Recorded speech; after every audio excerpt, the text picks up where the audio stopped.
This is the Philippines. Located between 5 degrees and 20 degrees north latitude and 115 degrees and 130 degrees east longitude, the Philippines is situated northeast of Malaysia and east of Vietnam. The Philippines is located along the Pacific Ring of Fire, which makes it subject to many earthquakes, tsunamis, and volcanic activity.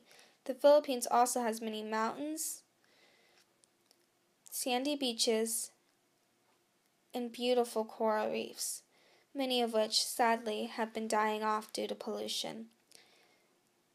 The Philippines, as my mom puts it, has no winter. The temperatures range from 78 to 83 degrees Fahrenheit. The Philippines is affected by the Amihan winter monsoon, which brings dry temperatures, and the Habagat summer monsoon, which brings heavy rainfall. This is also the season when typhoons start to form over the Pacific Ocean. This is the city of Iloilo, where my grandmother, Lola, was born. It's a major port town with booming industry.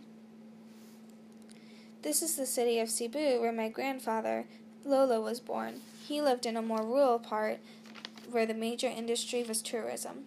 My grandparents lived through the time of World War II, when the Philippines was occupied by Japan. When the U.S. intervened, the war took place in many of the small islands of the Philippines, so my grandfather and parents were forced to move to Manila, the capital of the Philippines, where they stayed the rest of their lives. My mother was born in Manila, Philippines in 1969. The neighborhood was very compact, with some houses literally wall to wall. This made families very close and the community close-knit. You couldn't walk down the street without saying hi to someone.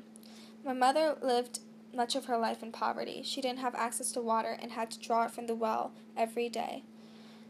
Her and her family did what they could to survive. My mother was raised Roman Catholic, which was the dominant religion of the Philippines. She's very superstitious and is dustily afraid of ghosts.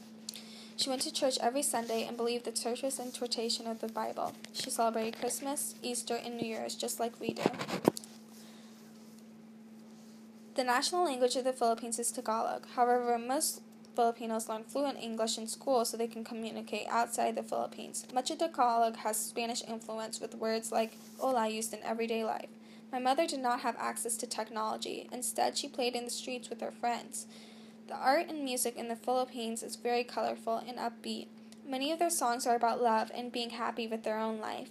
When my mother had Tin, my older brother, she felt like she would do better with him in the U.S. This is why she migrated to the U.S. This is where she met my dad and started a whole new family.